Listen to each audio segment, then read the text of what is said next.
On va retrouver Patrick Beaumont. Bonjour, merci beaucoup d'être avec nous, rédacteur en chef de la Gazette du Nord-Pas-de-Calais. Patrick, vous vouliez revenir sur l'incident qui s'est produit en mer dans le détroit du Pas-de-Calais la semaine dernière avec des tensions entre pêcheurs.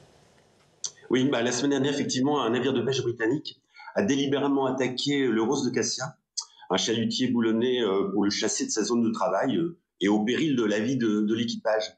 Et le président de la région Hauts-de-France, d'ailleurs, Xavier Bertrand, a interpellé Agnès Pannier-Runacher, la ministre de la Mer, à ce sujet.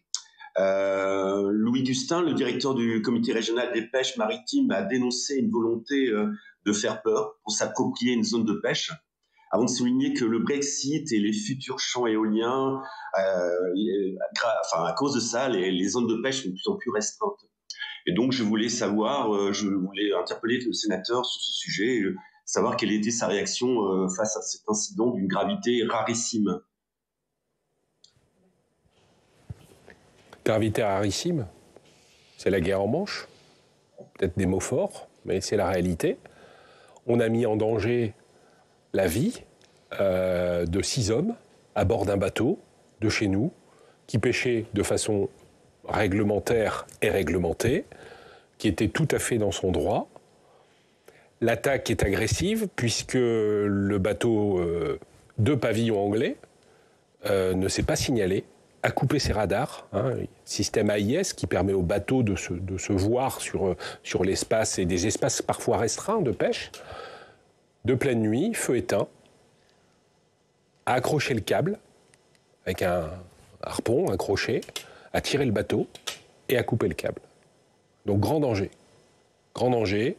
Je pense que les marins, ils l'ont exprimé à plusieurs reprises, ont eu une frayeur incroyable. Le patron de pêche a réussi à remettre en route le bateau pour pouvoir s'éloigner et en tout cas gagner des eaux plus calmes. Ce que vous dites est vrai. On est de plus en plus restreint sur cette zone du détroit.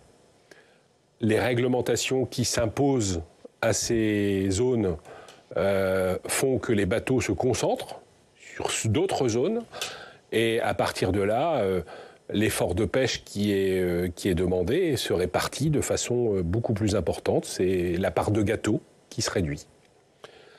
Il y a bien sûr la question du Brexit, la question des armements et des réglementations anglaises qui sont maintenant hors de l'Union européenne et donc mettent en place leurs propres règles de pêche.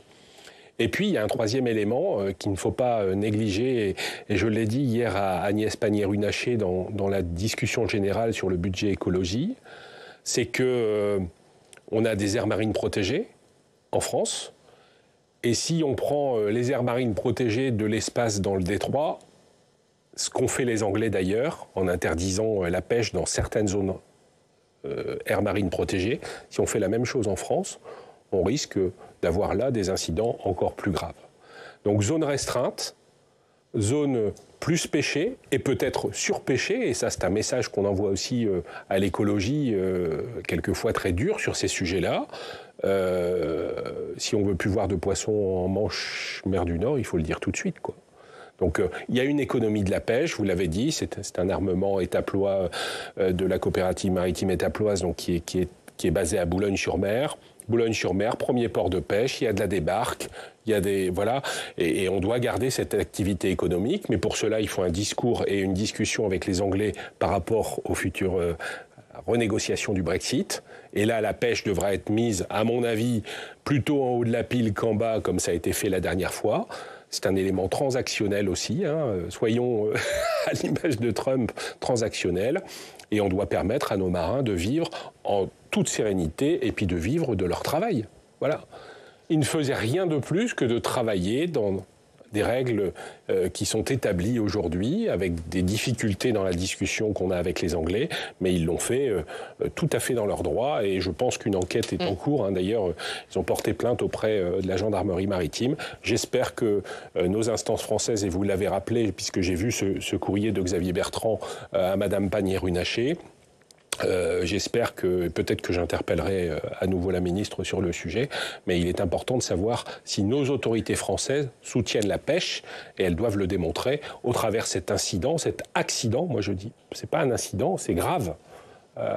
C'est une violation du droit, à la fois du droit de pêche, mais aussi la mise en danger de la vie des hommes. Patrick, vous aviez une dernière intervention ? Oui, moi, je voulais interpeller le sénateur. Est-ce que vous pensez, comme Étienne Dachicourt, le dirigeant donc, de la coopérative étaploise, à qui appartient le chalutier attaqué, qu'il faut mettre en place un plan de gestion de la Manche ?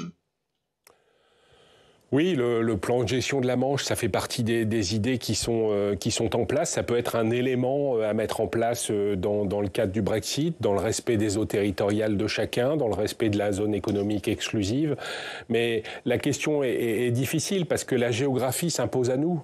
Les étaplois, enfin les boulonnais, les pêcheurs du territoire vous le disent souvent, sortis du port de Boulogne, on est quasiment en eau anglaise. Donc, ce que je veux dire, c'est que le plan de gestion de la Manche, il ne pourra pas se faire seulement à l'échelle de l'Union européenne et de la France, il doit se faire aussi dans la discussion qu'on aura avec les Anglais. Merci Patrick. On regarde votre une, tout autre sujet. Ce sont les boulangeries Paul, les célèbres boulangeries, une boulangerie née à Lille, devenue une enseigne mondiale. Merci beaucoup d'avoir été avec nous.